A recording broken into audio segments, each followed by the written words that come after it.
Hello everybody and welcome to the channel and project update video here of Rotaries and Jet Skis. So this video won't be working on anything more. I'll just be talking and explaining what the current state of this car, the 85 RX-7 and the 79 RX-7 are. It may be brushing up on what some of the other projects, how they currently are.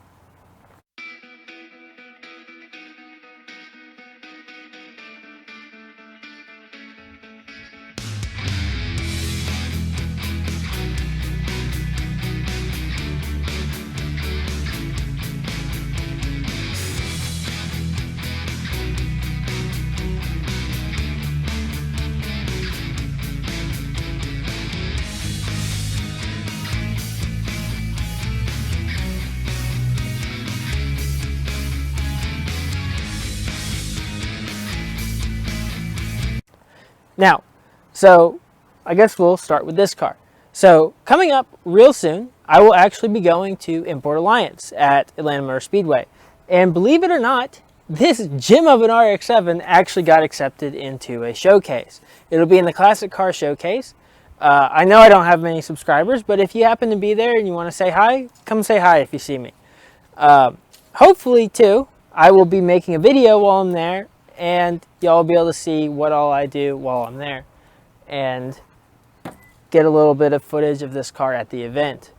Now, as the car stands, like from a mechanical project standpoint, this car, I know I shouldn't say this, is functioning.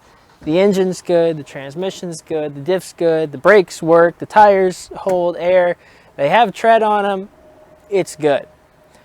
Now, one thing I've had in the works for a while, I'm not even sure if I've mentioned it on the video, is I really want to do a fuel injection setup on this. Now, over the past few weeks, I've been doing a fair bit of research trying to figure out how to build my own fuel injection setup using parts from here and there, you know, catting up some adapters to use, the intake manifold I want to use, figuring out what injectors I want to use, and honestly, it's just really complicated. And I'm not sure I will really get the best result if I just make everything myself. So currently my idea is, which I'm probably going to have to wait because it is fairly expensive, but I have a Racing Beat DeLorto intake manifold. Really, really good intake manifold. Super high flow. Now, they are set up only for a DeLorto carburetor to go on it.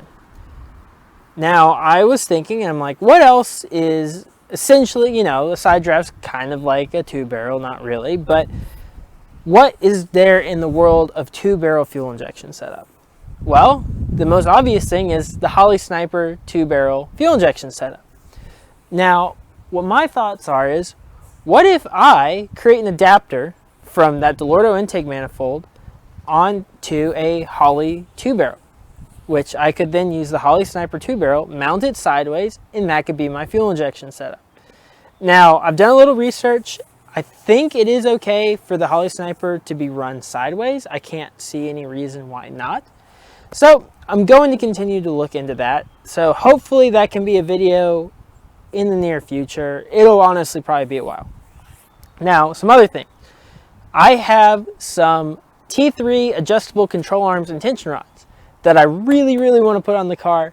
I'll be able to get a little bit more caster and a little bit more camber here in the front. Not much. I'm talking, you know, like 1.5, 2 degrees. Performance, not style. And I really need a flat surface to put them on because I'll have to align the car after I put those on. You know, I'll have to set my camber, set my caster. And if I'm doing that here, which, you know, as y'all, if y'all watch the videos, this is where the majority of the work gets done. This ground is not level, and I will not get an accurate alignment. So I need to do that when I'm at home, and hopefully I'll have some time eventually to go and do that. The other big thing that I want to do to this car is exhaust. This car has a old school Racing Beat street port exhaust on it. Really high quality exhaust. I know it's controversial, but I like how the exhaust sounds. I like that it's quiet, but it's just not the most free-flowing exhaust. It's really much better suited for a 12A. Well, this car has a 4-port 13B in it. Granted, it's not ported, but someday I would like to. What this car really needs is a single 3-inch exhaust all the way back. Now, I acquired a welder not too long ago, so I can actually build the exhaust. Now, some things that I need to do. I will need to get mufflers, pre-silencer, and then a muffler for the rear, and I want to set it up with V-bands. But I will still be retaining the Racing Beat header that I have in the car, so I'll need to get a Racing Beat flange and then collect it. So all that actually adds up pretty quick, and building a 3-inch exhaust for this car is very expensive and it'll be very time consuming. So hopefully I can get to it in the next few months, but in reality it's probably going to be a while. Now, once I do build that exhaust though, this exhaust will not be going away. It won't be going up for sale. It will be going on to that car. So that's really it about Greg. Now we'll switch over to Matilda. So now we're over here at the 79 Matilda RX-7. So recently y'all saw in a video where I did an electronic ignition conversion, rewired the fuel pump, and redid the clutch hydraulics. And you know what? The car runs fantastic. It's never run this good as long as I've had it. I don't even know if it ran as good ever. But I started driving it more, and now the diff is dead. I knew this was going to happen, which if you recall back to the video where I pulled the diff out of that wrecked RX-7, I really got it so that I could have an LSD in this car and one in the 85 RX-7. Well, I put that diff in that RX-7, the one that I bought. Now I have the one out of Greg, but it leaks like a mother trucker, and I know why. It's because the bolts on the pumpkin actually came loose on the top, so the gear oil could sling out. Now, that I could probably just pull that a little bit, slap some RTV on it, put it back together, and it won't leak. The other issue is when I got the axle from that guy, or from my friend, he didn't realize this. His rear calipers were locked. And that would mean, or means that I need to rebuild those calipers. So I need to order some caliper rebuild kits. Hopefully I'll be ordering pretty soon. You'll be able to see that. Once I get those rebuilt, we can put on the axle and then throw that axle on this car. Now, that sounds easy because you've seen the video of that car and it wasn't bad. Well, that car is not rusty. This car very, very much so is. Now, I will start spraying all the bolts holding the axle, the Watts link, the shocks, all into the car. I'll start spraying them with WD-40. So hopefully they will come off. Don't have high hopes though. So as they break, I'm going to need to replace them, and I'm hesitant to just go ahead and buy all new hardware for it.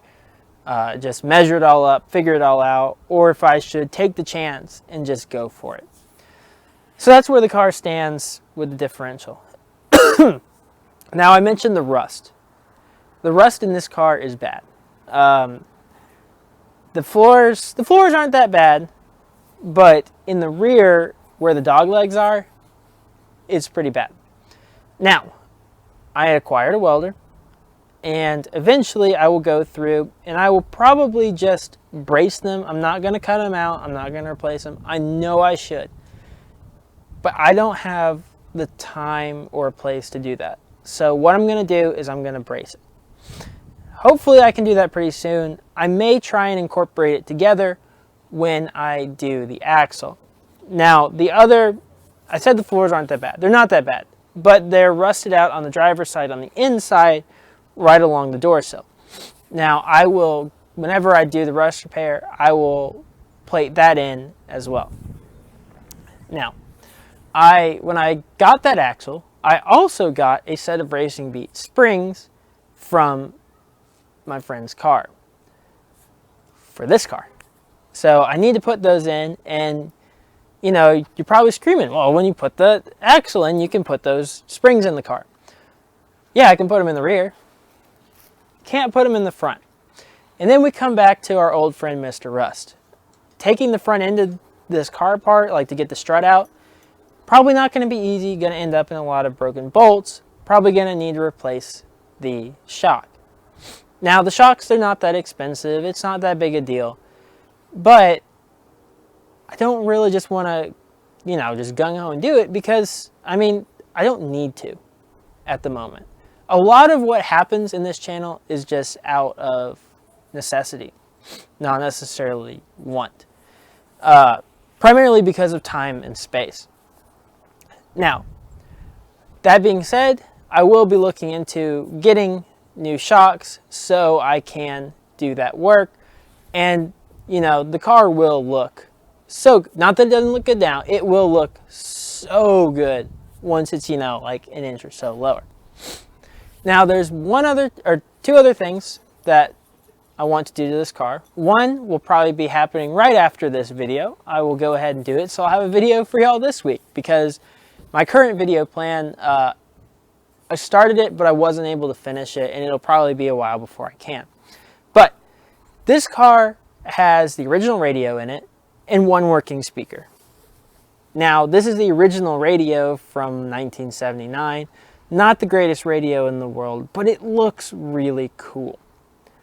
So, I need to find some way to get I'm not even sure if you'd call it a head unit, a Bluetooth communicator or something that I can connect my phone, but I can hide this somewhere in the car and then wire all the speakers and an amp up to that, and maybe hide it where the bins would go behind the seat, under the dash, something like that, and leave the factory radio installed, just not hooked up to any speakers. That is something I really want to do. I'd like to do it soon because I really like having a radio in the car. Now, the final thing is this car is optioned with a hatch release. Well, the hatch release for a 1979 is different than even the other SA in 1980, and mine busted. It would pump out, but it would not retract.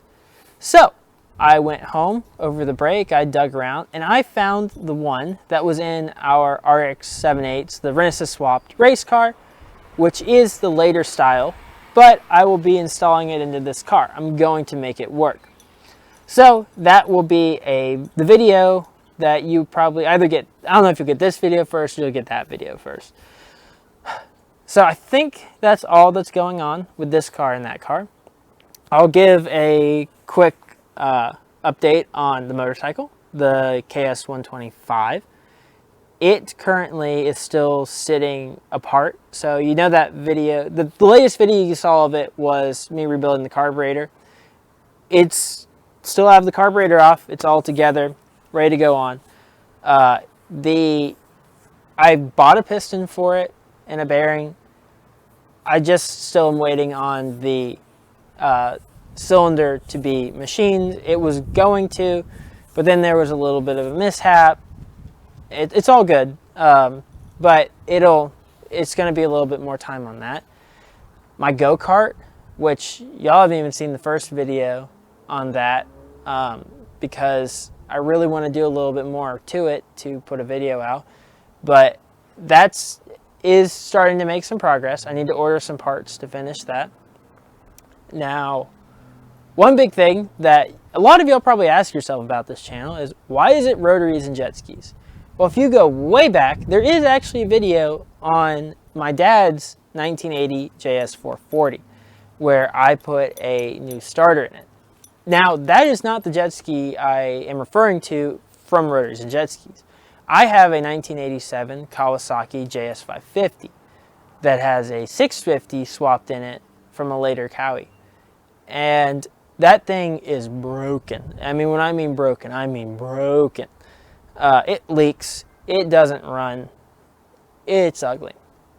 Now, I originally wanted to bring it here to Auburn and work on it, but time has just been tough.